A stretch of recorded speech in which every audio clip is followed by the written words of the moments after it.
Hey everybody, it is Thursday night, which means that it's time for some shop talk. I'm Josh Olive with Haven Comics, and we're here to talk Boo! about comics. And I'm already very unpopular on my own show. So stick around and boo me some more later.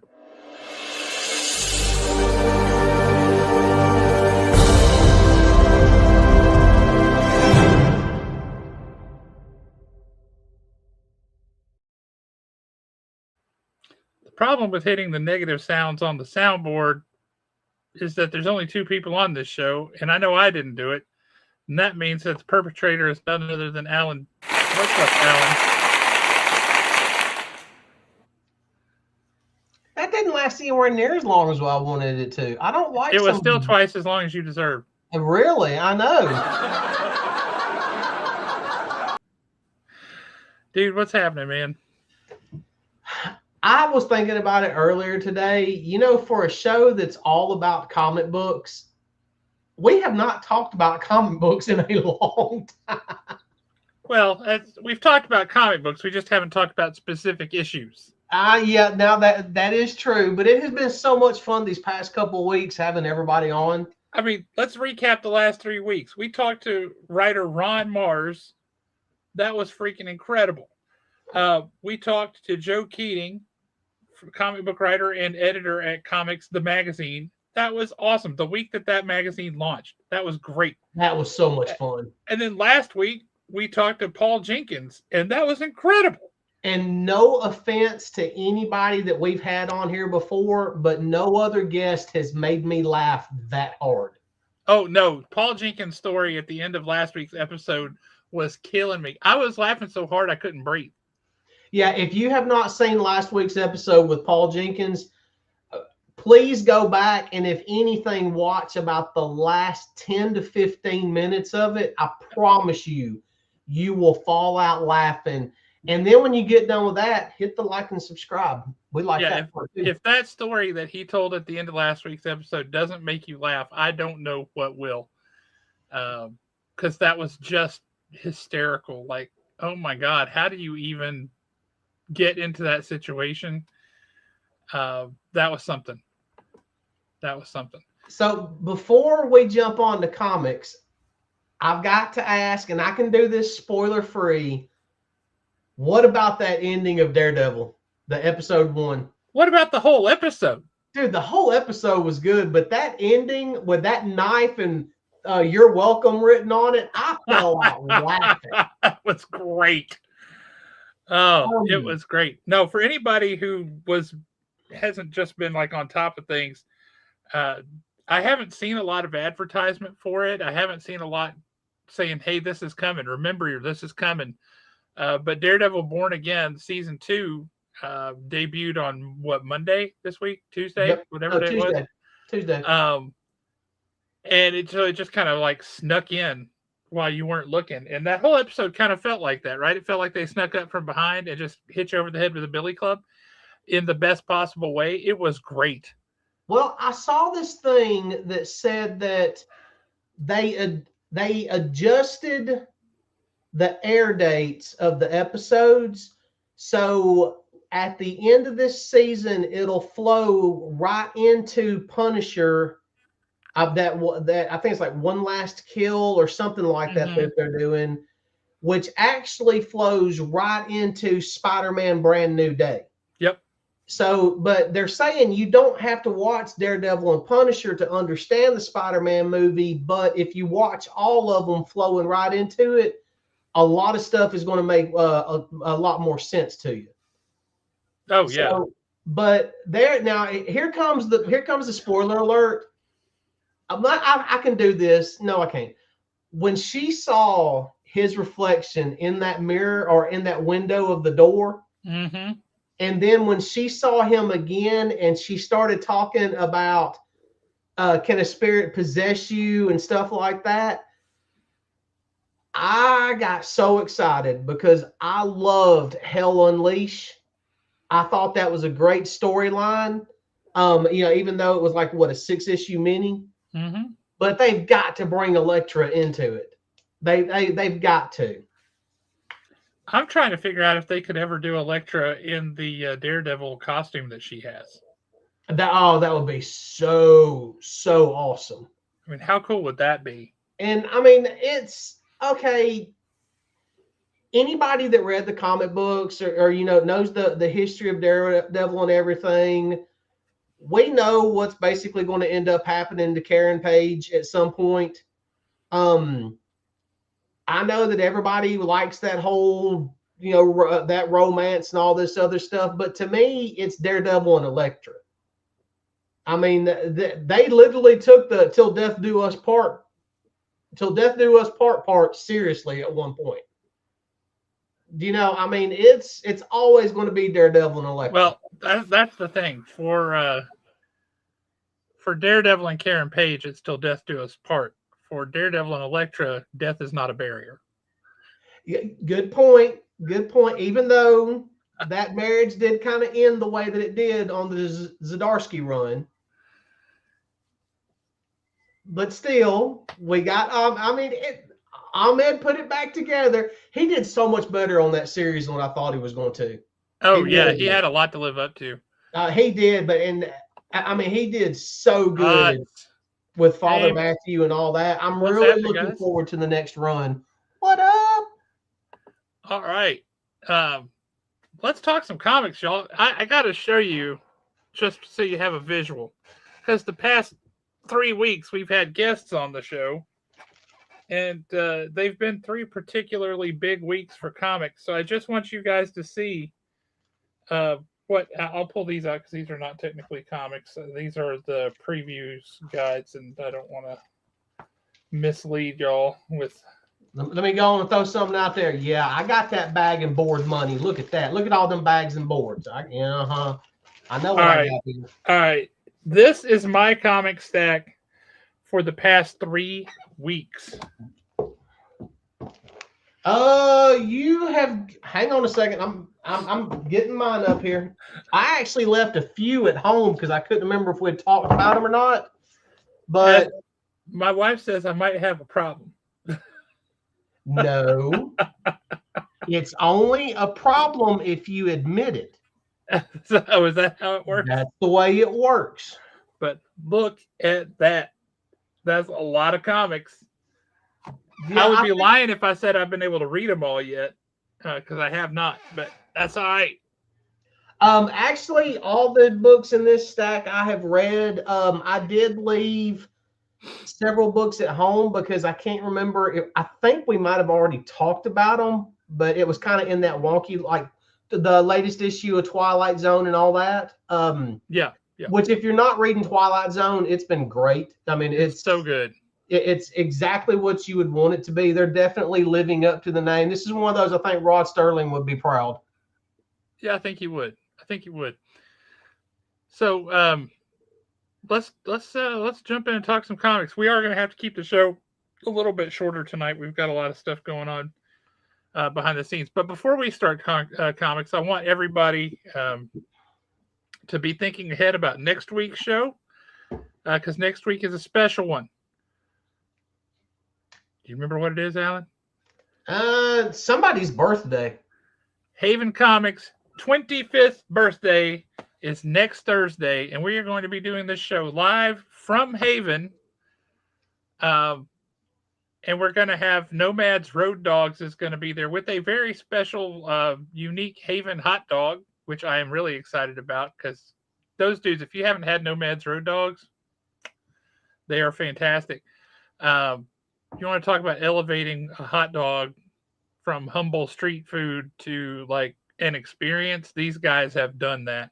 Mm-hmm. And they're creating a hot dog that is unique to Haven, and I'm excited about that. But they're going to be there at Haven. We're also going to do the show live, and next week's show, in a throwback to how this show originated, is going to be a trivia show. Owen's been working on the questions for a couple of weeks now.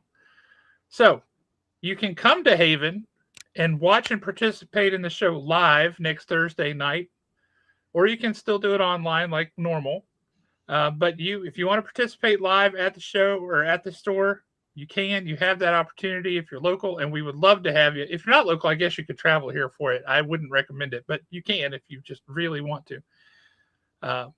But next week's show is going to be great, and that's on Thursday night. Saturday, on April 4th, we're going to celebrate. We're just going to have a big party up at the shop, and we're going to have a big sale and do all kind of things.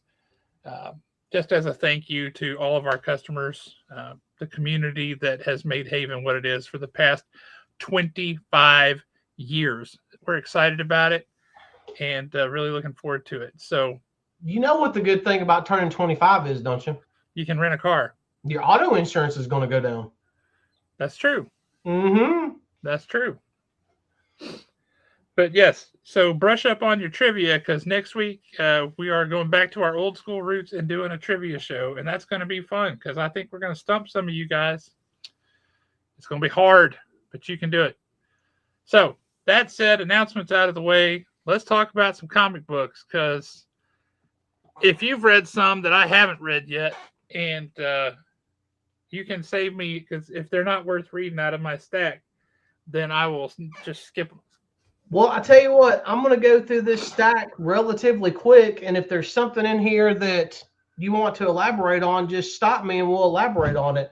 I am going to do an honorable mention. If you want to know a little more about this book, you can go back and watch the Paul Jenkins interview, but Century Number One. Oh, so good. It was a good read. It was a good, bizarre little character study. We could put it like that. It was really good.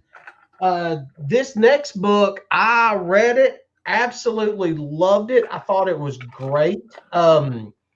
Josh did order a certain cover because he knows I enjoy this person very much. But I do have the Panosian cover of Deathstroke 1. This is also part of the DC Next Level line. This book was a ton of fun, and believe it or not, it was kind of heartfelt also. There were a few tender moments in it. Now, you can't just say that. You have to tell people what it's about. Okay, so people need to know whether they want to pick it up, and you saying it has some tender moments doesn't tell them they want to read it. So basically, Deathstroke is on a mission, and I cannot think of the guy's name. Hang on a second. But he's in his earpiece, and he's talking to him the entire time.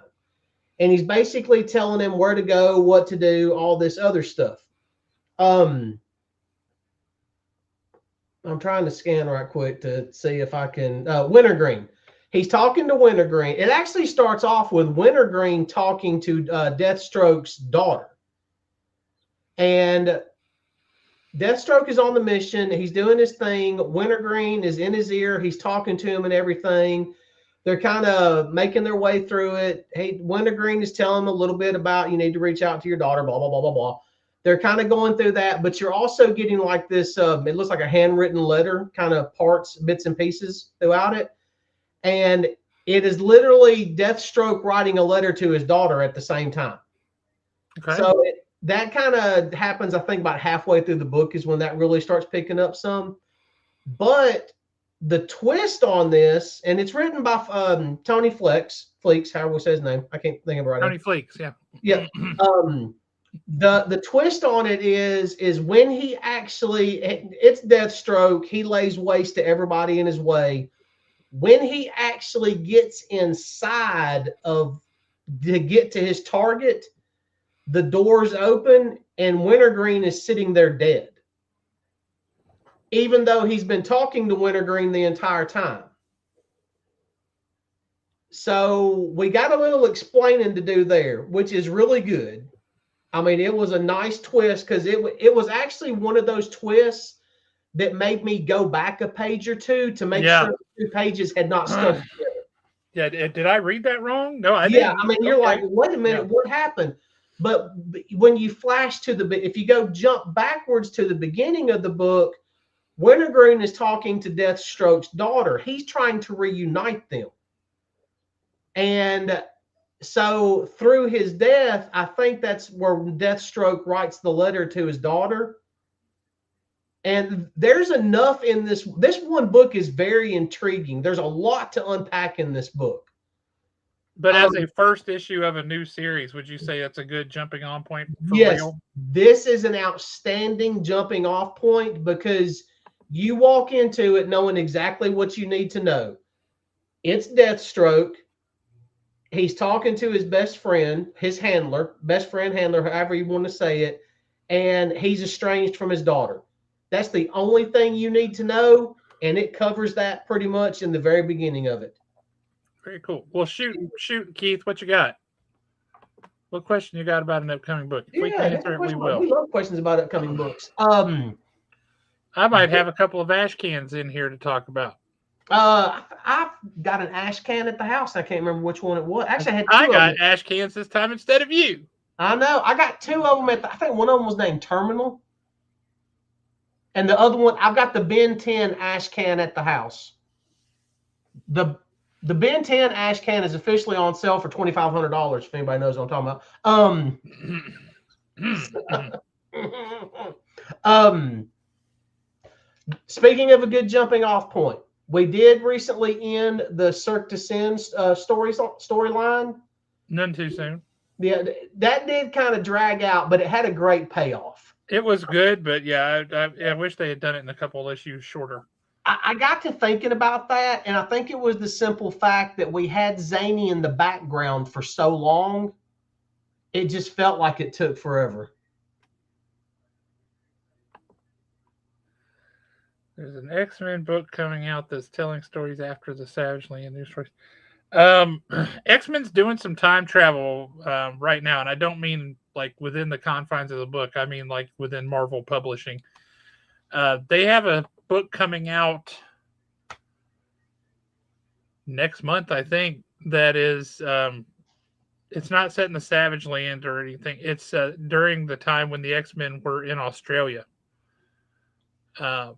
And yeah, it's stories that Chris Claremont intended to tell, but things happened and he didn't get to, so now he's going back and telling them.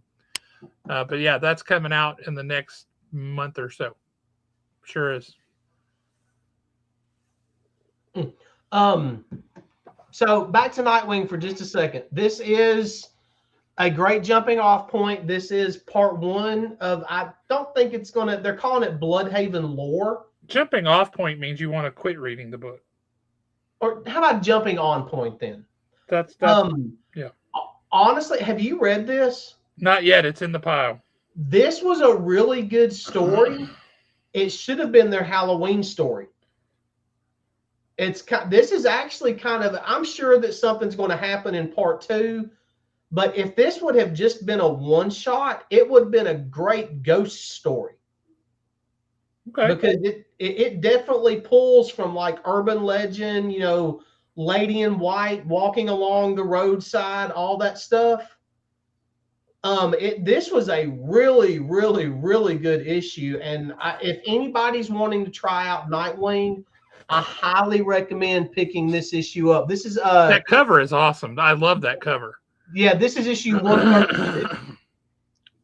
So this is a really good point to start out with. I don't want to say too much about it other than it's a great ghost story. I'm sure they're going to probably change it up. I love the name Bloodhaven lore. This actually picks up sometime after 135, so the city's already being rebuilt. So, and if you read the Zany Cirque du Soleil storyline, you understand about the city being rebuilt. I'm thoroughly impressed with this issue. I really do like Waters' writing on this one. I kind of, part of me hopes they wrap it up in 2 issues, but if the storyline maintains what they started here, I would be happy and content going 5 or 6 issues. Very good. It was just that good. Next one. Okay. The X-Men Elsewhere by Abrams books. Yeah, that's not a comic. That's like a novel? Yeah, it's something else. It's like an illustrated novel kind of thing. Oh, okay. It's the Abrams book one is not your straight up Marvel comic. Not a good jumping on point because I think we only have maybe 1 or 2 issues left. I think it's only 1 issue left. Tells me what you're reading. When they start soliciting the trades, if you have not read this, you need to jump on it, and you need to. I know it's already been optioned, I believe, and Netflix has picked it up. But one great issue after another, and that's Exquisite Corpses. Yep, that's the same cover I got too. Yeah, I mean, this has been so good, and I'm really looking forward to the final match, the final round. I mean, we know who's going to win it. I mean, I don't know. I think we know, but I wouldn't put it past him to change things up. I have my own opinion of what I think is going to happen, because somebody. But I love the fact that Pretty Boy is now having to wear that mask. Yeah. They even mentioned that he does not want to wear it, but he has to. And Foxface Killer, dude, she is awesome. She is a great awesome character. It would not hurt my feelings any if we got a couple of one-shots down the road of her backstory and her history. I wouldn't be surprised if somebody that we think was wiped out earlier is actually not wiped out. That's a possibility too. Hey, look who's in the house. What's up? You're excited for some comics talk, but I know that you're also excited for next Thursday at Haven Comics for our 25th anniversary, because Nomads Road Dogs is going to be there, and they have a special Haven Comics hot dog that is going to be unique to us. And I know, Daniel Major, of all the people I know, you're going to be the most excited about that. Yeah, and you got to get up there so we can talk about some G.I. Joe too. Well, and he can hopefully try to answer some of the trivia questions on next week's show and win some prizes. Mm-hmm. Put that on your calendar, Daniel. You don't want to miss it. So I can actually cover 2 comics in one fell swoop. Uh-oh, that sounds dangerous. Absolute Flash issue 12. Say 12 or 13, right? Yeah. And 13. Ah, you got them both. Okay. Got them both. 12 wrapped up the storyline where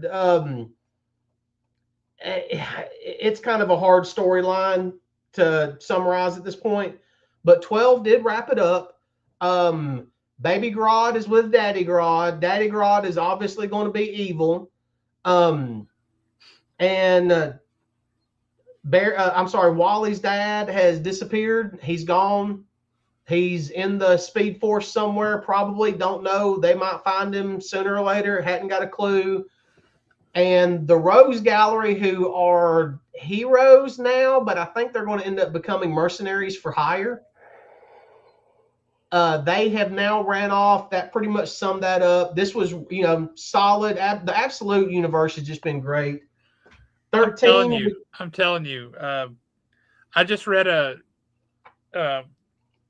or in the retailer forum, somebody was just talking about Infernal Hulk, and he's like, "What the heck is going on here? We're 5 issues into Infernal Hulk. They already have 2 issues that have been done by a fill-in artist. The last issues 3, 4, and 5, nothing has happened, and it feels like they're already ready to end the series and just move on to the next thing." It said, when you get into issues 3, 4, and 5 of the Absolute books, the world building is just getting started.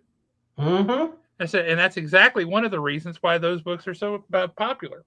And I actually like Absolute Flash better than I like the regular ongoing, in the normal universe. Oh, about 1,000,000 times better. This one was a fun issue. It does start a new story, but we've kind of got Wally getting to be a teenager for a few minutes and somewhat kind of sort of not really going on what could possibly be his first date, even though it's not a date. It's just kind of, you get that vibe. But this Mirror, I'm assuming that it's Mirror Master. Have you read this issue yet? Again, in the pile, but not yet. This little version of Mirror Master is kind of creepy. So it's in the Ultimate or the Absolute universe. That does not surprise me in the least. Yeah. So I mean, this was another solid issue. One of my favorite reads of the past several weeks is Oh, it's got nothing to do with superheroes. And I'm really beginning to wonder if there's even a good guy anywhere in this book. Yeah. Because apparently the person that's supposed to be a good guy is really and truly not a good guy himself. He's just trying to do better in life. And that's ordained. Oh. Issue number 2, so good. Yeah, this is another one that it needs to be optioned. It really does. I would argue with you, though. I think he is a good guy. I think he did something bad that he didn't want to do, and then he regretted, and he turned away from that path, and he sought a different path. And so now he is doing good. He's trying to atone. What else can you do? Well, I mean, that's just it. He's definitely repented. And yes, okay, so it is ordained. He is a priest. Let's just go ahead and get that out there. He's a priest. He's definitely repented for his past. But if what's going on in his present, is he still going to be able to walk the straight and narrow? Because he's obviously going to have to dip back into that old skill set. And he's going to have to go to that level again to survive this. Well, let's just set this up for people, right? In the first issue, you've got this old gangster mafia mob boss kind of guy who is on death's door. He's in the hospital. He's not going to make it. He was raised a good Catholic boy. They call for a priest to come in and do last rites. And as part of his last rites, he confesses everything to the priest, right? And then he is miraculously healed and he gets better. And he's suddenly not dying. And then he goes, well, this isn't good because I just told that priest like everything. I held nothing back. And now he knows all my business. We have to go take care of that priest. And so he sends a bunch of people to kill the priest, and that does not go very well. And the second issue, he sends more people to go after the priest, and it continues to go less well as you go on. And this is written by the same guy who wrote John Wick. And this feels it doesn't feel like John Wick. John Wick kind of has some almost supernatural elements to it, in the way that it treats some of the aspects of the character. This doesn't have that so much. This is much more realistic, I feel. This is it feels like it's a lot grittier. It is a lot grittier. It's less smooth action, boom, boom, boom, and it just feels more street level. Yeah, punch him up kind of stuff. But this priest has a history, and it wasn't good. He did what he was told to do, but he didn't like it. He doesn't want to live that way. So he changed his life, and he got right. And now he's being set upon. And the interesting thing I think here is number 2. He hasn't killed anybody. Nope. He's not killing anybody. It doesn't mean he won't mess them up.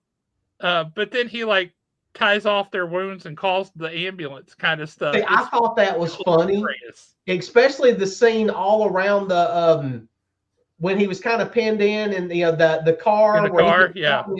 I thought that was great. My thing about his character though is you find out about his past in this, or at least some of his past in this issue, and you understand why he walked away. Yeah. What happened really and truly was not his fault. No. It was, he was following orders and it just ended up being a mistake. And I don't know if they're going to do a second print or not. They should. I'll look into that and see what I can find out for you, Dana. Does Bad Idea do second prints? I don't know. Not usually. And to be honest with you, this is the first, maybe the second Bad Idea title that I've read. And I mean, I don't know, I can't speak for their other stuff, but this has been great. I mean, I've really enjoyed it. This is I love the old feeling newsprint kind of paper too. Oh, I love that feeling. I think that's great. This book, depending on how it goes the next few issues, has the possibility to be up there with Red Zone. Hang on one second. Fantastic question. And absolutely we do. We ordered a lot, and we ordered a lot of different covers. And I have to tell you, not only do we still have it, but oh, buddy, is this worth reading? This is a phenomenal book. It's great. I'm just going to go ahead and jump to this one real quick. Good. The opening story is by Mark Wade, and it pits Peter Parker, photographer, with Clark Kent, newspaper reporter, journalist. And they both know who the other one is, uh, like behind the mask, so to speak. It's fantastic. There's lots of little inside joke kind of things, lots of little references that are throwing jabs back and forth as Mark Wade excels at doing. But that's really good. There's another story with Black Suit Spider Man and Superboy Prime. There's one with Lois and Mary Jane talking while they're on a bus that's falling off of a bridge and then doing all the things that they do. Um, there's stories with Jimmy Olsen. It's a little anthology with a lot of different stories in it. And there's not a bad one in the bunch. This was a phenomenal book. I'm so excited for this book. This pairing of Superman and Spider-Man makes a lot more sense than Batman and Deadpool. Because they're just so at odds with each other. But this one makes a lot of sense, and this is a phenomenal book. I strongly recommend if you have any sense of fun in your soul and you want to see what Superman and Spider-Man do together, what those worlds look like when they collide, you got to pick this up. This is great. Strongly, strongly recommend. Yep, I will be snatching myself a copy tomorrow. Next up, and some of these we'll start picking up some speed a little bit, because I'm gonna be honest with you. I read it. I don't remember when I read it. I remember reading it, but I remember didn't leave an impression. It was good, but it was almost like it was a setup issue. I concur. Yeah, I mean, it was, like I said, I read it. I remember reading it, but there was nothing about it that truly was like, oh my God. Yeah, the construction on Slaughter has not been fun. They have had our main entrance to our shopping center blocked off for almost a month now, with all this broken bits of asphalt and a giant road grader just parked in front of it. Today they had it down to one lane for a while in front of the store.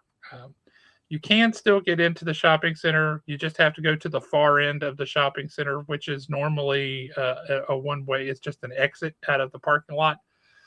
But yeah, you can still get in, and we'd sure love to see it, because we get tired of the only thing we see being all that construction out front and going, when will it ever end? Grace, I can tell you, and this is coming from a Friday afternoon perspective, but depending on if you miss the school traffic, I have noticed that it's a little bit easier if you're headed up Slaughter towards 72. Oh, yeah. And that way you're not having to make a left-hand turn into the parking lot. But, I mean, it's really just going to depend on timing tomorrow, because we all know how Slaughter Road can get without construction. True that. Yeah, Daniel, I don't disagree. I think the Absolute Green Lantern, one of the interesting things about that is we're getting a lot of lore about the Absolute Universe. Yeah. And I really enjoy that. I think that's pretty great. They're introducing everybody at a slower pace in this book, and I think they need to speed it up, because honestly, I think this book it's definitely got the horror elements to it. They could really make this book, it could be one of the more edgier books in the Absolute Universe. They're right there. They just need to nudge it and push it the rest of the way over the cliff. Yeah. Speaking of going over the cliff, let me tell you what, in issue number 326, our boy Snake Eyes, when he decided to handle business, he just flat out handled business. Yeah, and that Lee Weeks cover is awesome. This was a great issue. Simply, I love the G.I. Joe issues like this where you're just thrown into the middle of a mission. You've got to catch up to where they are just based off of what they're talking about. And then all hell breaks loose all over again. Well, give everybody just a quick Reader's Digest version of what that story is. What is that mission? So basically, you start off with them ending a mission. And what they're doing is they've already gone in. They have acquired their target. They're trying to smuggle him out. They've got to make their way to the extraction point, and all hell breaks loose. They come under attack just when they thought they were home free. They end up having to basically fight their way into a building for cover. They've got to secure the building because not only is it full of bad guys, it's being overran. And that was hilarious, all the bit with the grenades. Oh, yeah. Pretty much everybody takes some sort of wound in this issue, and they need just a little more time for the evac. And Snake Eyes just decides that he's going to grab a gun, grab a sword, and everything else that he can get his hands on, and just dives out a window and starts going after everybody. It felt very Batman, right? How Batman just disappears in the middle of a sentence. Everybody's like, hey, where did you? And they're like, Snake, dang it. And now, one thing that I love that Larry Hama's done is, yes, Snake Eyes can talk now, but we might only get one sentence out of him per book or per whenever he's around. And he almost exclusively uses monosyllabic words. Yes.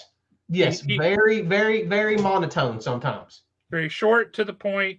He's not waxing eloquent with poetry just because he can talk now. You get the impression he was the strong silent type beforehand anyway. And did you read the little bio on Scout Sniper? Oh, heck yes, I did. Oh, I want an issue just about her. I've got to have an issue just about her. Great character. Love the look, the design. Can't wait. I've never been a big Roadblock fan. What is wrong with you? I mean, I like Roadblock, but he was never one that really stood out to me. What is wrong with you? He literally stands out. He's enormous. I know, but in this issue, Roadblock was great. Yes, he was. But it's funny because, like I said, you don't get very much from Snake Eyes, even though he can talk now. And what's the only thing he say in this book?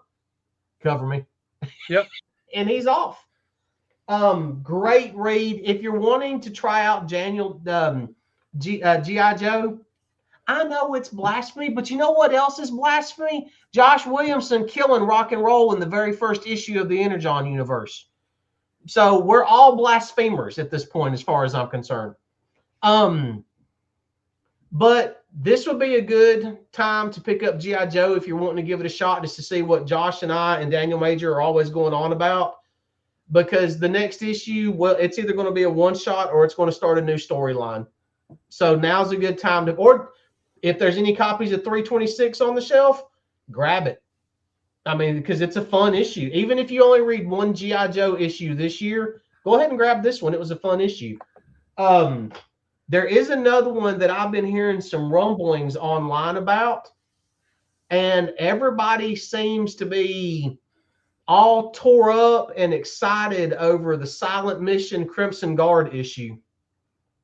It looks good. Everybody's saying that's like the best one. I have had the opportunity to do a retailer preview and read those beforehand, and I have chosen not to because I want to wait until I have the paper copy in my hand. Well, so I think Zartan comes out next week, maybe. Which one comes out next week? Zartan, I think. Or maybe in 2 weeks, whatever it is. Zartan, I think, is the first one out of the gate. Yeah. We'll see. But no, I'm looking forward to it. Next up, we covered this a ton just a couple of weeks ago. That was Comics the Magazine. This was good. Cool. I mean, it's cool. It's fun to read. I know what you were talking about now. I found myself disagreeing with their list. Oh man, there were some people online the other day that were going off. They're like, "This is just BS. Look at this list. This is totally wrong. This is awful." And then some Yeah, other I mean, guys if like, "Well, I look at the had, bottom. It says how they derived that list." And I'm like, "Yeah, it does, but it leads to some very interesting conclusions." yeah, it That really does. I was tempted to email them and fix their list for them. I just never had time. So I'll see if I agree with the next list they do. it's going to be calculated the exact same way. Yeah. I thoroughly enjoyed Pepos on Space Ghost. Well, if you just stopped at I thoroughly enjoyed Pepos, you could say on any book because I don't think he's written anything you didn't like. I know he's written a ton that I mean, I've absolutely loved, but we've got to move on from the kid's grandfather. It's like, even though he's already dead, we're still harping on him. He's This was, I not mean, it dead was yet. another fun issue. I mean, you thoroughly understand at this point that Space Ghost's real name is Dax. Um, Dax views Jan and Jace as his own kids. I mean, Yep. they're to him, they are his children. I mean, he loves them. They're starting to view him as a father figure. So it's kind of, let's just move forward with that aspect now, and keep going. Another book that Josh and I have been saying it for a while. We never realized that this would end up being as good as it is, and would end up possibly being one of our favorite books of the year. Emperor Aquaman has begun. Such such a surprise out of left field kind of book. I never thought in a million years I would be 16 issues in now or whatever it is on Aquaman, Yeah, 15 issues in. and it would still be so high on the top of my list every month. Like it comes out, I'm on it. I got to read it. And I mean, just when you think that it couldn't get any better, now he's about to go what pretty much sounds like is intergalactic. Yep, I mean, this has been good. But what do you expect? It's Jeremy Adams. I mean, Jeremy Adams is great. that's true. Next up, we've sung the praises of this time and time and time again. I think I know who the new Robin is going to be. The Court of Owls. That's been very interesting the way they've introduced them. You know, everybody kept saying this issue, you might get a sneak peek of who the new Robin is going to be. I think it's going to be Barbara Gordon, because they've been working well together. We'll just have to wait and see. I think next issue 19 might be a big deal. I don't know. Could be. Could be a big deal. Speaking of a big deal, and going back to one of mine and Josh's favorite topics, G.I. Joe issue 20. And that's a great cover too. Yeah, Duke and Optimus Prime. And I love, once again, I love the fact that the cover pertains to the story inside the book. Yep.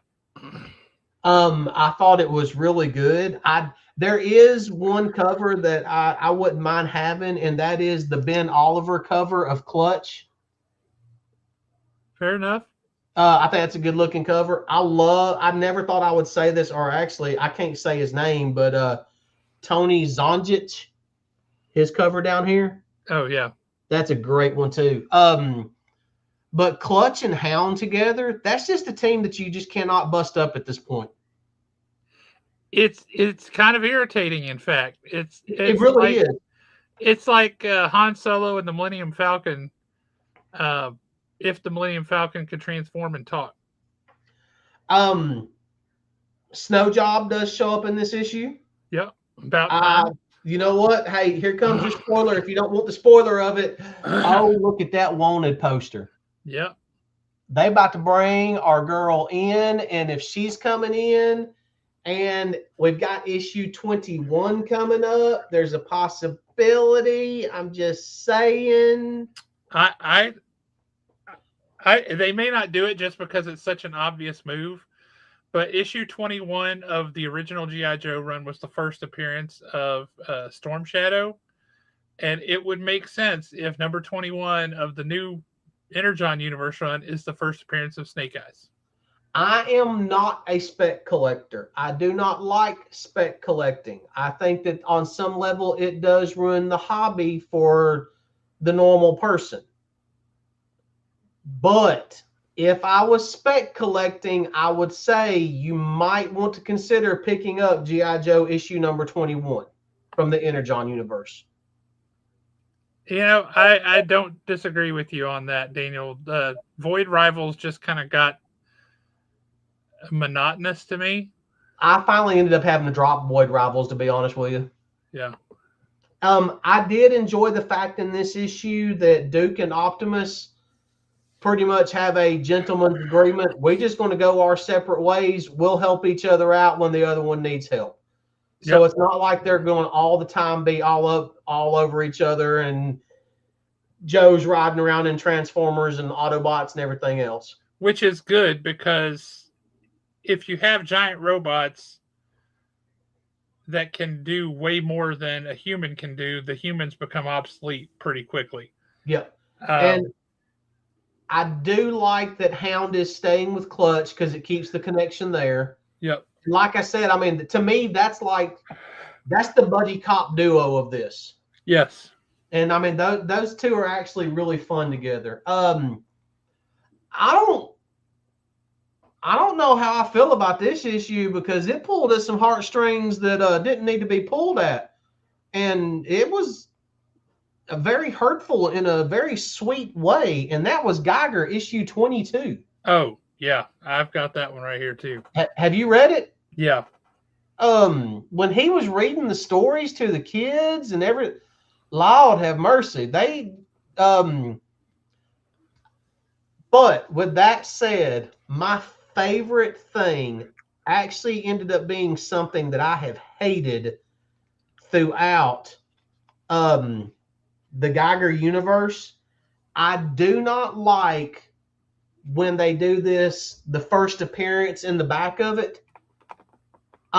Let me argue with somebody when a first appearance truly was. That's just the way things are meant to be in my world.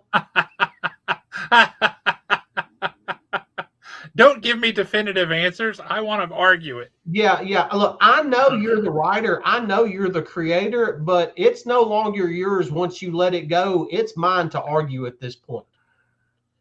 But I love the fact that the Time Tank got its first appearance bio. Why not? I just thought that was great. I mean, I laughed when I saw that. Sure, because it's funny. Another one, I may end up being the only person actually reading this book. Hey, he just brought up a great question. Oh yeah, it's definitely 180. It's just like in just like it's ASM 299. New Mutants 80, first cover appearance of Cable. Was it 80? 87? 87? But if you go back one issue, he's on the rooftop in the last panel. Uh-oh. Actually, my small Coke is nothing but watered down ice now. There's we had to sneak out to go drink small Cokes at dance. That was a big joke about it. Hey, Nick, have you been checking into any dumpsters? Don't get you started on Gambit. Well, have I got a surprise for you? It was a bizarre. I wasn't expecting that character to show up. But in one of the stories in this book, Gambit shows up, and it was like, oh, really? Okay, somebody just really wanted to draw Gambit, I think. Nick, but I'll tell you, here's a picture in Big and Me real quick, because I got to say it. Does Nick even have a box up at the shop anymore? Yeah, I don't know why. This is a picture that this cover. That's just beautiful. Black Suit Spider-Man and Superboy Prime. Oh yeah, that is incredible, and it all makes sense. There's also a Spider-Man 2099 story. I'm telling y'all, this is a great book. I'm so excited for it. Nick, do you want me to stick a copy of Spider-Man Superman in your box tomorrow when I go up there? I mean, I know you got to save money because you're about to have to buy a minivan for child number 5. Mm-hmm. So back to what I was saying, though. I think I might be the only. Yeah, I mean, everybody that's read it's absolutely loved it. Josh, I think you muted yourself by accident. Well, it wasn't by accident. I was blowing my nose. While Nick is here, before he bugs out like he does. There you go, Josh. He told me this afternoon. There is another book that Nick is going to need to put in his box. Actually, we've already put it in his box, but he's going to need to come and pick it up. When you have a stack this big, it takes you a minute to find what you're looking for here. So hang on. Yeah, Nick is having another girl, so he is never going to get away from dance classes. Poor man. Oh, please. It's great. I can have sympathy in my heart for the man. Yes, they do. You are 100% right, Daniel Major, especially when you're stupid like Nick and I both are, and you put them in private school. But they're worth it, so you do what you got to do. I'll be selling my feet pics soon. I thought you were already doing that. I did get a pedicure Saturday, so I am ready for my photo shoot. You got a pedicure? Dude, I will go with my wife and daughter in a heartbeat to get a pedicure. There is this woman where we go. Her name is Vivian. I love her dearly. That woman's hands are magic on my feet. Where the heck did this book go? I had it in this stack just a minute ago. I'm going to be mad if I can't find it. I have just a small handful of books here. See, I'm curious as to what book you're about to show now. Well, it's one specifically for Nick that I don't think very many other people are going to care about, which is a shame because it's a great book. Dear God, where did it go? I have gone through this stack front to back and back to front now, and it is hiding in here somewhere, and I don't understand it. Oh, here it is. Here it is. Finally. Good Lord, there's so many books. I'm about to drop them all trying to get this one out of here. Nick, my brother. There's 2 reasons that this is a great book. One is because the cover. The cover is by Nick Marinkovich, and Nick Marinkovich is amazing. We need to have him back on the show, by the way. The other one is because of what this book is, and Nick...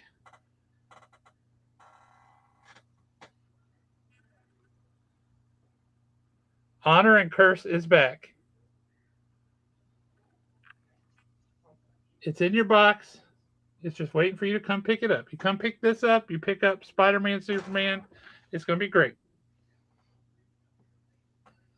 Hey, Nick, when are we going to drive over and go to the DBZ restaurant with Dustin? You know he's eating lunch there every day now. Y'all can stop talking about DBZ in my presence anytime. These text threads that go on for 74 hours straight all about Dragon Ball Z, ready to just put my head in the oven. At one point, I was literally just thinking of stuff that I could try to piss everybody off with, and that's why I come up with the can Sailor Moon defeat Goku? Your response was the best one, though. This is what hell is like. I'm sure of it. I was right. I have no doubt that's what hell is like. Woo! Look, that's just what Nick and I do. I mean, we just start thinking of stuff just to see if we can piss everybody off in the group text. Because you're both trolls. Exactly, and it is so much fun. I'm telling y'all, by the end of summer, Dustin's going to have every first issue of DBZ in a 9.8. That wouldn't surprise me. But hey, like I said before, I might be the only person reading this book, and it's really sad because this is a great book. I've had so much Elisa fun has with weighed in, and yes, Sailor Moon can. Yep. Oh yeah, the CBCS news. Yeah, we've been talking about that too. In our group chat. Even if Nick was late to the party on that. Yep. He's like, "Hey But guys, did y'all see this?" We're like, "Yeah, we saw that like days ago." yeah, really. And people are talking about they got to start cracking their CBCS slabs and sending them CGC now. Why? Nah, that's ridiculous. Why? I've got a couple of CBCS slabs. I'm not going to be cracking them. Nope. If Dustin says he thinks he can get a grade bump, I would consider it then. But Darkness issue 4, it gets more and more brutal with each issue, but we do get this quirky little conversation between him and like the quote unquote head demon that he's in charge of, which is kind of fun. But we also find out that his conscience is a scared little demon. That sounds about right. This has been really fun to read. It really has. It's brutal and it's violent, but it's been a fun read. An issue that was kind of weird. I didn't know where we were actually going with this, and it starts here. So there's a lot of questions that need to be answered, and I don't even know how to. It was a good read, but I don't know how to describe Wonder Woman. The Wonder War starts here. Very beginning of the Wonder War. Yeah. The time jumps and things are interesting. And yep. I didn't expect most of the story to be about Trinity. I thought it was going to be more of a like coming of age thing for her, less of a she's on her own kind of thing. Yep. Yeah, it was interesting. The artwork was exquisite. Oh yeah, her and Matriarch pretty much grew up together. And I gotta say, Wonder Woman, a slightly more mature, older Wonder Woman with the little sprig of white hair and all that. Oh, she had it going on. Thank you. She had it going on. It was not just you. I'm at an age where I'm like, yeah. It was not just you. It was not just you. She had it going on. Let's just be honest. Another one that was, I mean, I enjoy this title. I've enjoyed this title. I don't know how long now. Jed MacKay is awesome. But as violent as this as issue 2 of Mark Spector Moon Knight is, Zodiac makes it so much fun. It really does, yeah. Then the way Zodiac traps him and Raoul Bushman, I was excited to see Bushman come back. We haven't seen him in a mini moon. You know what I'm going to say? I think it's great that we haven't seen Bushman in a long time in a Moon Knight book, because for a long time he was the only person you ever saw. It's like Bushman was the only villain that existed in Moon Knight, and I'm so glad that now it's like, oh, it's cool to see him come back. That means he's been gone long enough that we're not just like, oh God, more him. Yep. No, I thought that was great.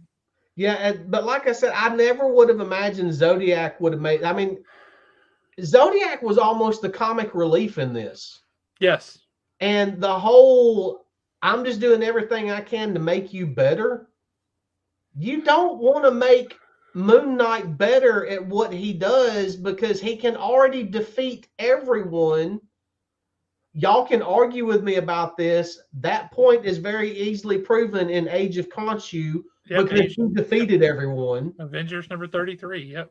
So, I mean, if Mark Spector gives over 100% to Khonshu, that is game over for the entire Marvel universe. The only person that could stop him in the end was himself. I think we might need to bring out the Banhammer. Honestly, the black suit, it's like formal wear. It's like formal wear. It's only occasional. I liked it just for the simple fact of the way the red kind of showed through a little bit on different angles. I really hope that if they do pursue Hell Unleashed, to me, it would make sense that we get the solid right Hand of God suit then. I think we're going to get Devil's Reign. That's what yeah, I think we're I mean, we're definitely in the going to middle get. of it. That's what that is. But Yeah. I so badly want to see Moon Knight goes to jail and fights Juggernaut. Well, breaking again. Did you watch the podcast, I the said Moon Knight. I Daredevil meant podcast? Daredevil. No, I did not.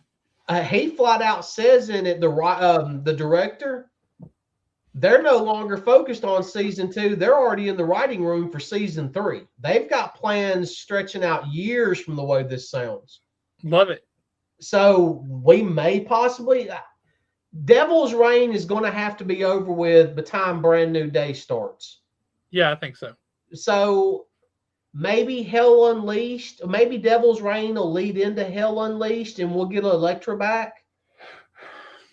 So I don't know. I mean, I really don't. I mean, there's so much they could do with that show. Okay, when you watch it in 8 weeks. But yeah, Moon Knight issue 2, great read. Let me start flying through this. I didn't realize it was already 8 o'clock. Another really good, solid issue. I think we may have already talked about this in the past, but I'm going to throw it up here. Absolute Superman 17. Telling y'all, Absolute Hawkman is not someone to be trifled with. No. Absolute Hawkman is awesome. And Absolute Hawkman, you could actually see going toe to toe and surviving against Absolute Superman. You can see that's him winning. How they built him up. I mean, not just surviving, you can see him winning. Oh yeah. Twilight Zone Silent Warning. Love that cover. A great cover, freaky story. Yes. This was really bizarre story, but it definitely lived up to the Twilight Zone name.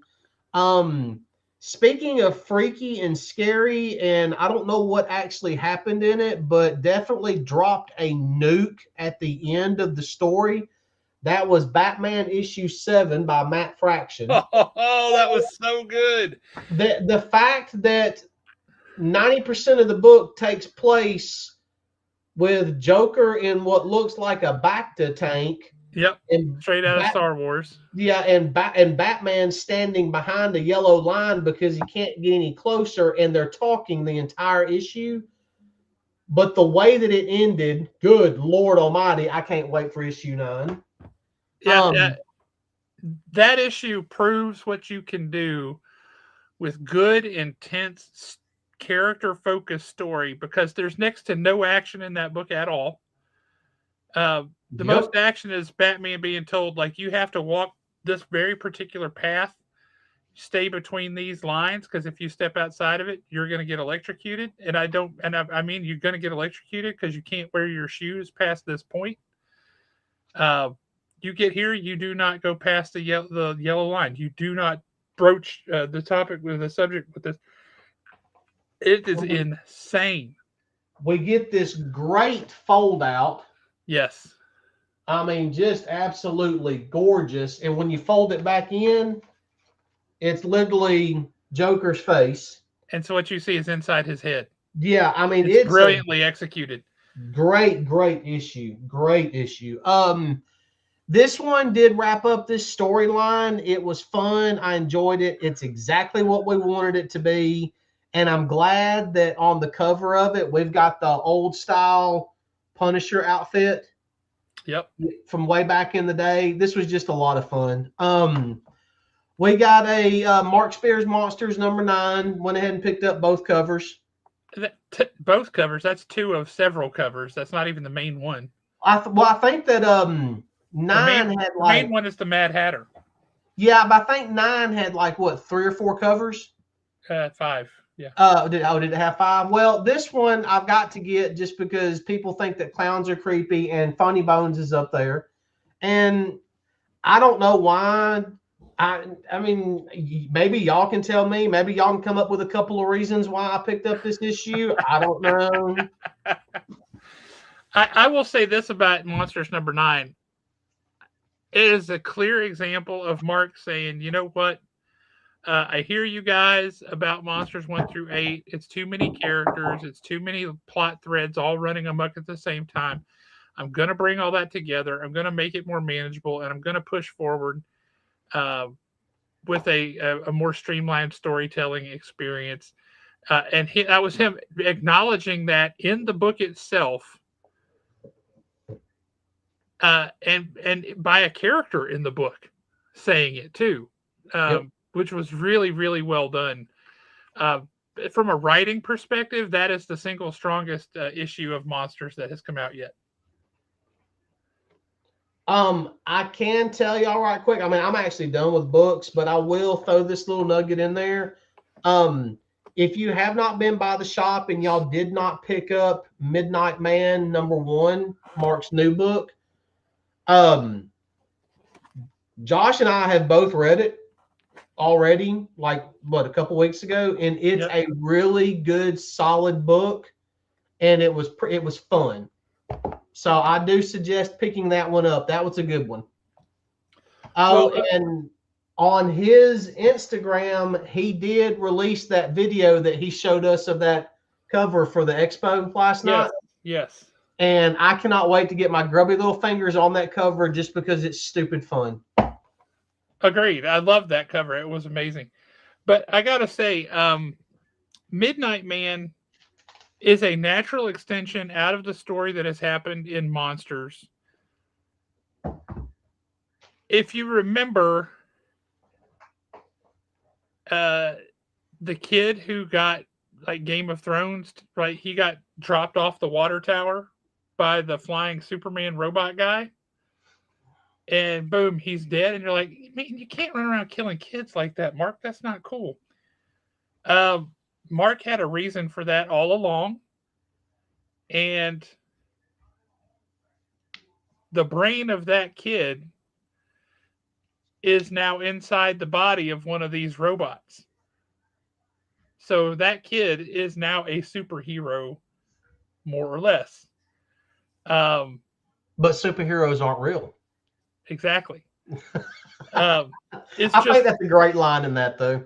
It's really, really interesting what he did there, and it's really great. I'm going to talk about this ash can real quick because you're just... I already know you're going to want to read this, Alan. If destruction be our lot. Okay. And you say, why do I want to read that? Well, it's written by Matthew Rosenberg, for one. Oh, well. And for two, this is a dystopian future story starring Abraham Lincoln. Okay. And it's really, again, more or less, it's the Abraham Lincoln audio animatronic from Disneyland. You're kidding me. More or less, that's what it is. It's a robot Abraham Lincoln in the dystopian future. It is, as Matt Rosenberg is able to do, it is both serious and funny and poignant and pulls at your heartstrings. If destruction be our lot. If you like a good, solid story from a guy who is a great writer, highly recommend. This is awesome. Green Lantern, technically number 33, but it's legacy number 600. This is a big, oversized issue with a great cover, I have to say. Look at that. Was that this week or last week? That's this week. I don't remember. It's all just one massive pile. I think it's this week. But this has the story in it by Ron Mars, who we just had on the show 3 weeks ago. If you haven't seen that episode, go back and watch it. Ron Mars is amazing. What a great storyteller. But it's got his Kyle Rayner story in here. And this is kind of the launch. It's the rise of Kyle Rayner starts here, says on the cover. So Kyle Rayner's back. But this is purportedly kind of where the beginning of the next level stuff really starts, is here. And this has a whole bunch of stories in it, just like the Superman Spider-Man crossover. This has got a lot of different stories. It's not just one story. But yeah, really, really solid book. Great book. Highly recommend. Cast yourself back in time and pick up G.I. Joe number 24. of the original series. This is the Larry Hama files. Look at that Chris Mooneyham cover. God, Chris Mooneyham's just on a different level. Look at that cover. Look in the scope. Oh, nice. Is that Yeah. Duke in the scope? Yeah. This is so good. But it's got Larry Hama's right up at the back about this issue. And the fact that the guy who was going to be doing the art on this issue was somebody he really, really admired and liked his character design and everything. So he purposefully wrote in a whole lot of new characters in here to get that guy's expertise on the character design. Oh, cool. It's just brilliant. Smart stuff. Next level, Batwoman #1. What did you think about that? Because I've never been that big on Batwoman. I haven't either, but I love Greg Rucka. And I have a lot of faith in Greg Rucka. And this was an interesting place to start. I mean, you're more or less in a sanitarium on an island in Greece, and you're being treated for clearly some post-traumatic stress. Something horrible is going on. And you get these flashbacks of Batwoman fighting her sister, who was already dead, they thought. And all these things. But then there's somebody trying to get to Batwoman, trying to manipulate her. There's somebody else that's trying to save her, kind of, but it's hard to see which one is which. I thought that was really artfully told so that you don't know who's helping and who's hurting. We sold out of this one in a day. Same thing with the new Deathstroke. We sold out of both of them really quickly. This was really solid. We were able to order a few more, so we have a few more copies coming in. If you want to jump on and see what Greg Rucka is up to, I'll be honest with you, DC has got a lot of equity with me right now. And if they're launching a book and they're saying that it's good, I'm going to I think it's going to be great. So I enjoyed the first issue. We'll see. Now this, you want to talk about a good jumping on point for a new reader? Detective Comics number 1107, I believe. Yep, number 1107. This just switched to a group book. Marvel or DC's New Trinity. It is Batman, Green Arrow, and Black Canary. And this book is just plain fun. Now, when will they switch from All In on these titles to Next Level? I don't know. I think they're kind of transitioning slowly. Because now Deathstroke is a Next Level title. Yeah, because those just launched. But this is a lot of fun, man. Green Arrow is in Gotham, and it does not start off auspiciously for him. He breaks up a guy, a corrupt cop trying to rob somebody. And then the guy that he's trying to rob, Green Arrow says to him, "It's not every day you're mugged by a cop. Are you okay?" And he says, "Not really, Ollie." And he goes, "Batman, is that you?" And he's like, "Open the trunk."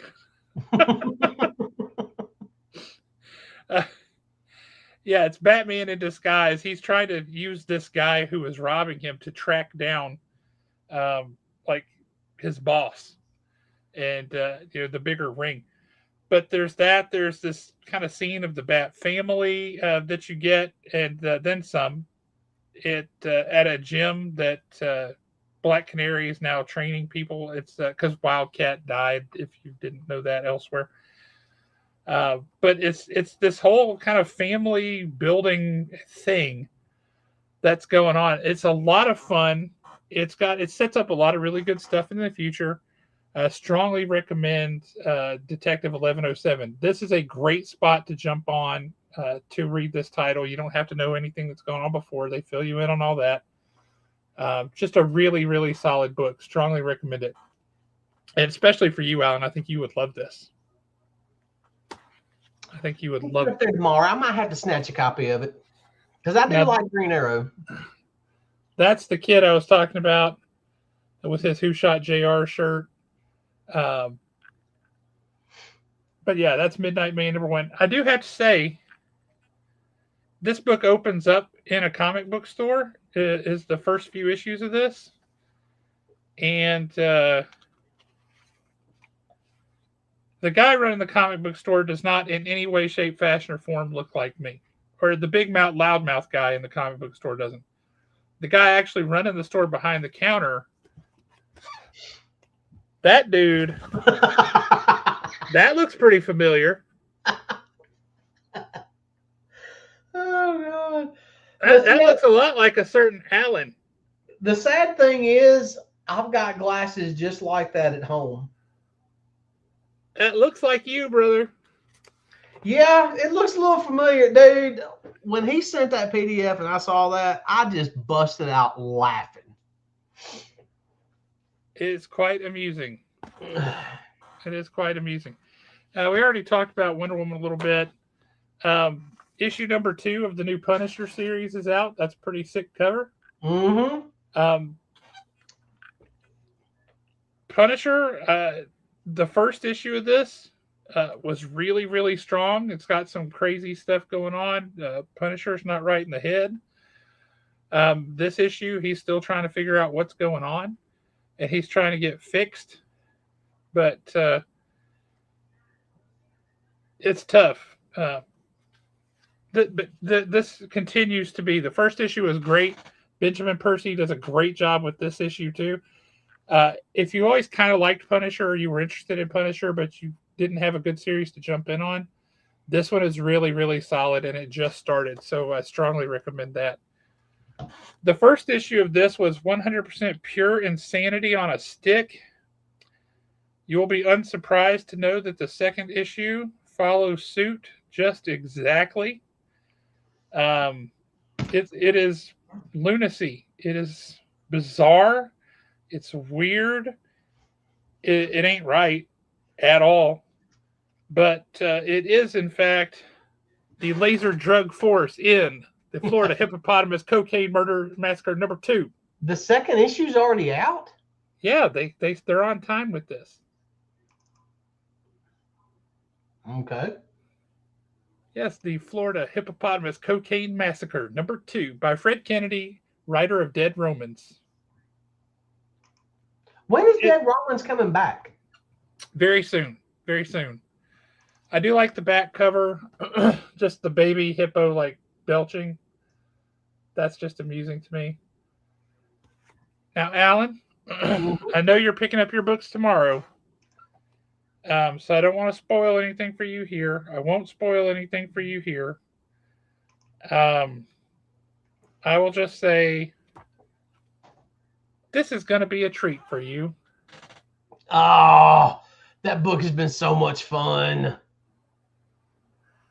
And on the back cover, I think it perfectly describes the video game nature of it. Fight, power up, repeat. I love how just before a big fight, you get the tell of the tape. Yes. And then after the fight, you get like how much the power increase is that they got from the fight. I think that's cool too. I'm telling you, there's things that happen in this book. But this is fun. This is a lot of fun. And if you like that kind of 1990s nonsensical but great and good looking art comic, this is it. This is awesome. This next book, some dude named Josh Williamson, kid may or may not have a future. I don't know. He's got this little book over at Marvel called Iron Man. Did you pick up the first 2 issues, Alan?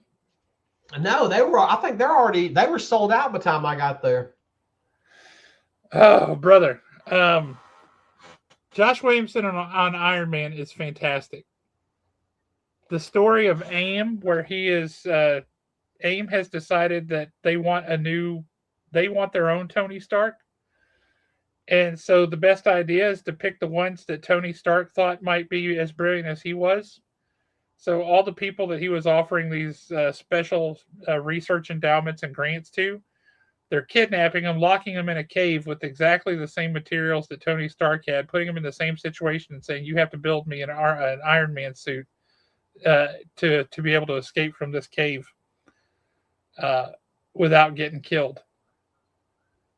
And so they're trying to force someone to be the next Tony Stark. I do love this picture of MODOK getting punched in the face. I mean, he's nothing but face, so it's hard to miss. But yeah, MODOK getting punched in the face. You don't see it often enough. But this book has just been. Josh Williamson is a great writer. He's able to make you care about things you didn't think you would ever care about. He's writing Superman, G.I. Joe, and now Iron Man.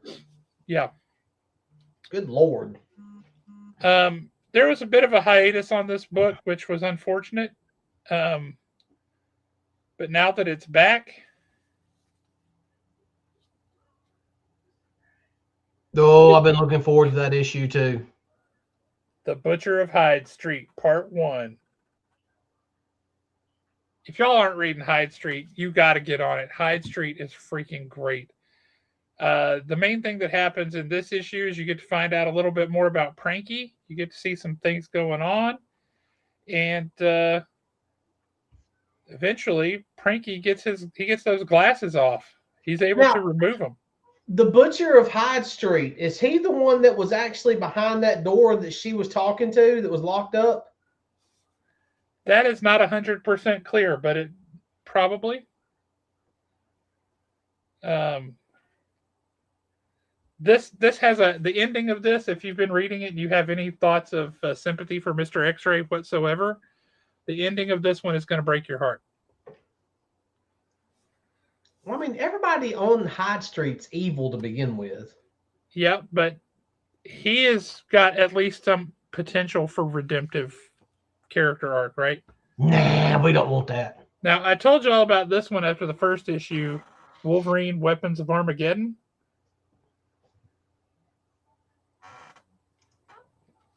You take the old Daredevil Nuke, Daredevil villain Nuke. You take the new David Colton Captain America, and you mix those with Weapon X Wolverine, written by Chip Zdarsky. And you kind of got something awesome on your hands. I'm just saying. This is a fantastic, fantastic, fantastic book. You ought to be giving this one a read. If you haven't, you need to correct yourself. Check yourself before you wreck yourself. Give this a read. So good. What issue are they up to? Number 2. Number 2? Okay. That's number 2.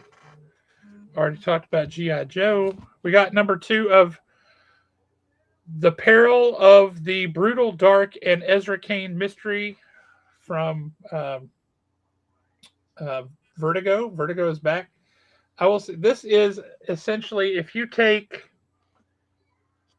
Indiana Jones was a film noir detective instead of a college professor, that's what this book is, including all the archaeology into things that are mythological but have actual power. That's what this is. Indiana Jones as a detective. This is a solid book. It's got all the film noir feeling to it and tropes with all of the Indiana Jones, top men, and Nazis and the whole 9 yards. This is so good. If Indiana Jones crossed with film noir detective doesn't do it for you, I don't know what does. Just don't know. Exquisite Corpses, we already talked about. Geiger, we already talked about. Spawn, The Dark Ages. I really love Liam Sharp. I love his artwork. His artwork is spectacular. His writing feels stunted or forced. It feels forced and contrived in some senses. Not from a plot perspective, but just from a um, dialogue perspective. But it's all worth it. The artwork in this book is stunning. I mean, absolutely stunning. Uh, That's a good looking cover. Look at this on the back. Who is that on the cover? You have to read it to find out. Because it looks like Conan. It looks a lot like Conan. It's meant to look like Conan. It is not Conan. There are some spicy things in this particular book, so pick that up at your own discretion. I haven't had a chance to read this yet, but this is a new book from AWA, so I wanted to give it a shot. Tell me about it. I haven't had a chance to read it yet. Okay. It's a one shot. Is it a one-shot comic, or is it that thing they tried to do with like the illustrated graphic? No. It's a one shot comic. Okay. And it's a thick comic too. I mean, it's pretty meaty page count wise. You know where like I'm thick. I do know that. But yeah, it's essentially a pickup artist, and there's a murder involved. It's interesting. It looks beautiful. The art's really good. The story looks interesting. I'll give it a shot. We already talked Nightwing. You know, there's one title that I wished AWA would give a sequel to, and to me, it was a title that when you read what the book was about, you automatically didn't want to read it. It was just kind of like, that doesn't sound good at all. And then, but when you actually read the book, it was a great story, and that was that book, Hit Me. Oh yeah, that ended up being so good. Martian Manhunter, Absolute Martian Manhunter. It's winding down. It's a 12 issues now, and it's getting toward the end. I think I'm ready for it to get to the end. It's been fascinating. It's a really interesting read. But for some reason, there's something about it that is just kind of mentally exhausting. Not sure why that is. The second issue of The Center Holds by Larry Hama and the late M.D. Bright, G.I. Joe artist. It's not my favorite Larry Hama work, but I'll support Larry Hama. If he were just writing the phone book, I'd buy it. Not a whole lot. I skipped the rest of this, I think. Not a ton here, but yeah. Say not a ton here. There's obviously a ton here, but I haven't read most of those, so I want to wait until I've read them to see if I'm going to be happy with them. But yeah, it's great to actually get to talk about comics again. It's been a little while since we were able to do that because we've had guests on for the past 3 weeks, which has also been pretty great and has been exciting. I've enjoyed it. How about you? Yeah, it definitely felt good to actually talk about comic books again, like the way we talk about them. But man, this past 3 weeks has been a great run. It's just been so much fun. I don't know how it is that we're able to get guests like in groups like that, right? We'll go for 3 months without any special guests, and then we have 3 in a row. Boom, boom, boom. No idea how that works. But how about next week? Are you looking forward to next week's show? We got something going on next week? Well, I'm glad you asked. We talked about it at the beginning, but for anybody who joined us late, next week, Thursday, in fact, is a Haven Comics 25th anniversary. And we are going to have a special show next Thursday. We're going to shoot it live up at the store, hopefully with a live studio audience. Come out and join us. Nomad's Road Dogs is going to be up at the shop from 6 o'clock to 8 o'clock. They are doing a special Haven hot dog. I can't wait to see what that's like. I will give y'all a hint here. When they asked me, they said, what kind of a hot dog do you think best represents Haven? I said pizza. Am I wrong? No, you are not. Everybody knows Haven and pizza. They just go together. And they laughed just like you did. They're like, okay, that's hilarious. But we're working on something. And I think it's going to be amazing. I'm super excited for it. So really looking forward to that. We should re-upload the 20-year video. It's not a bad idea. What we should do is make a 25-year video. What do you think about that? Yeah, I think somebody needs to come make a 25-year video. Yeah. 25 years is absolutely crazy. It's nuts. How old were you 25 years ago, Nick? I got a message from Jeremy Bernard this morning saying, Haven is going to be 25 years old. Oh my God, that means I was 15 when you opened the store. And I was like, shut up. Get out. You were 15 when we opened the store. That's insane. You having a stroke there, Alan? No, I'm just about to pay somebody back for all the pictures they're sending. Oh, good Lord. That's just feeding the troll, and you know it. Yep. So we appreciate everybody sticking with us tonight. Please come out to the shop next week. If you're local, get in the car, drive out to the shop, help us celebrate our 25th birthday. We're really excited for it. The show is going to be a lot of fun. It's a trivia show. We're going to have prizes. Owen has been working on questions for a couple of weeks now. I don't know if that's going to make them easier or harder, but it's going to be a lot of fun, and we're looking forward to it. The following Saturday, right after that, April 4th, we're going to have a big party at the store, big sales, all kind of things. Come out and join us for that. Really excited for that, and can't believe it. Turning 25 years old in a week. Good for us. I am going to recuse myself from being able to win any prizes. Well, you're one of the hosts, so yeah. But you know, I get a little competitive sometimes when it comes to the questions. That's fair. So I am going to recuse myself from any prizes, but I will not recuse myself from any discounts. Fair enough. Boo. Boo. Skipping out. No, but on the 2nd, you will be here and you can show up. Yeah, it's a Thursday night, bro. Come out.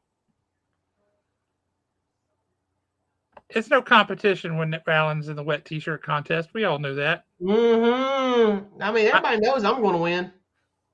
You got to go up against me. Anyway, thank you guys so much for watching. Thanks for making this so much fun. We had a great show the past 3 weeks. We had a lot of fun talking comics tonight. Next week with our trivia show, throwback to our old quiz show days, is going to be a blast. Really looking forward to that. So we hope to see you guys next week. And when this video we're about to play is 100% makes sense instead of the way we use it now.